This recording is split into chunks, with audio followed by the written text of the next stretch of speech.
Immédiatement après l'accession de Salvador Allende à la présidence de la République, dans les premiers mois du gouvernement de l'Unité populaire, sous l'impulsion de Pedro Vuskovic, le gouvernement de l'Unité populaire va procéder à un réajustement des salaires qui est assez loin de petits coups de pouce au SMIC dont on a l'habitude. Ainsi, face à une inflation de 35% pour l'année 1970, les réajustements de salaires vont être compris entre 35% pour les salaires les plus élevés et 66% pour les salaires les plus bas.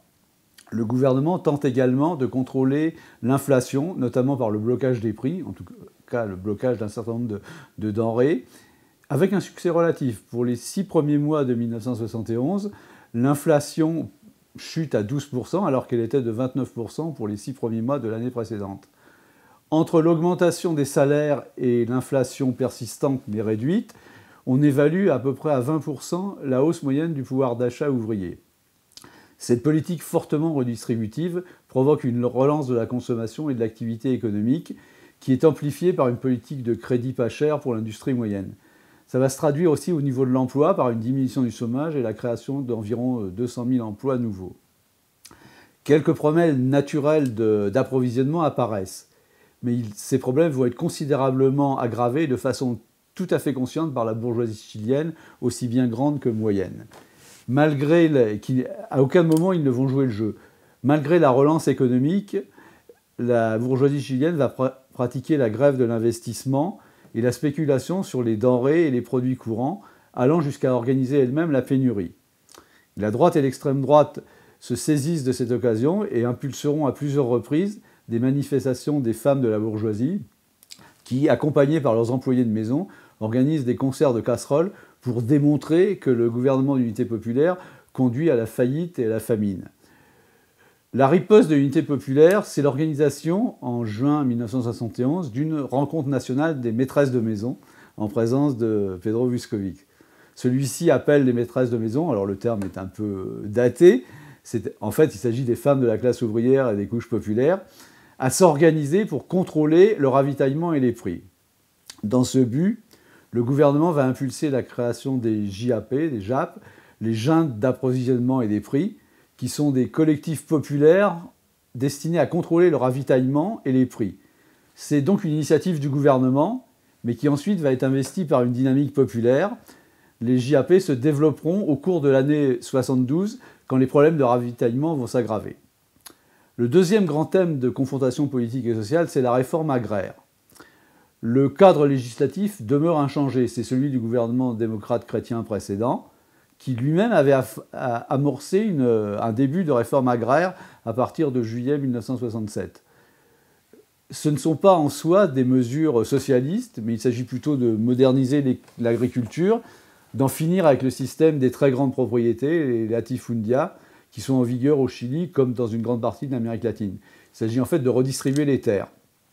Le cadre législatif fixe en fait la surface des terres et aussi la surface des terres irriguées qui ne peuvent pas faire l'objet de redistribution que le propriétaire d'origine pourra conserver. Le cadre législatif précise aussi que les outils et le bétail ne sont pas expropriables. Dans la pratique, ce cadre va être débordé par les mobilisations paysannes, essentiellement dans deux directions. D'une part, l'extension des expropriations au-delà de ce qui était prévu, et ensuite le développement des conseils paysans. Dans plusieurs provinces et localités, des mobilisations se développent pour étendre les expropriations au-delà des limites fixées par le cadre législatif, et en ce qui concerne aussi bien les terres que les outils et le bétail. Ce mouvement débouche sur des occupations de terres aux marges ou franchement en dehors du cadre légal.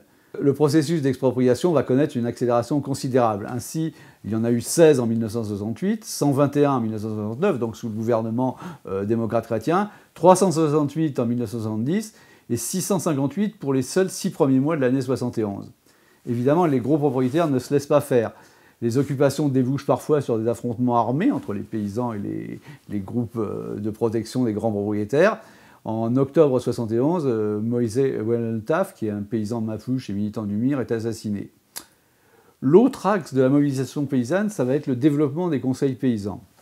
À l'origine, ces conseils ont été conçus par le gouvernement comme une structure étatique ou para-étatique qui doit seconder les fonctionnaires chargés de la réforme agraire et y associer la population paysanne.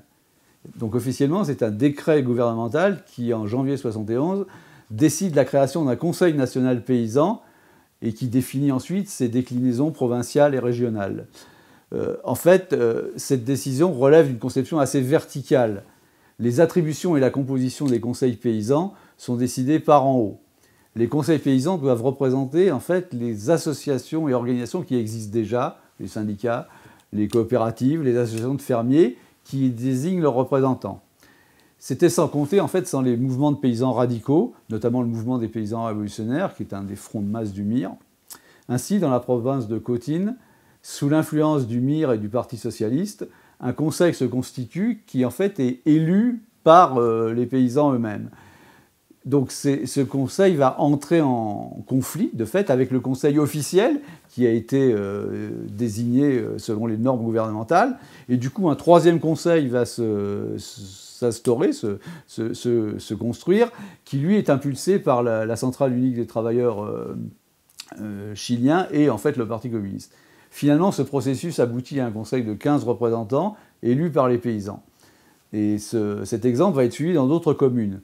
Donc en fait, la question qu'il y a derrière, c'est celle-là. C'est est-ce que les conseils doivent être composés de représentants délégués par les organisations paysannes ou est-ce qu'ils doivent être élus en fait par la base?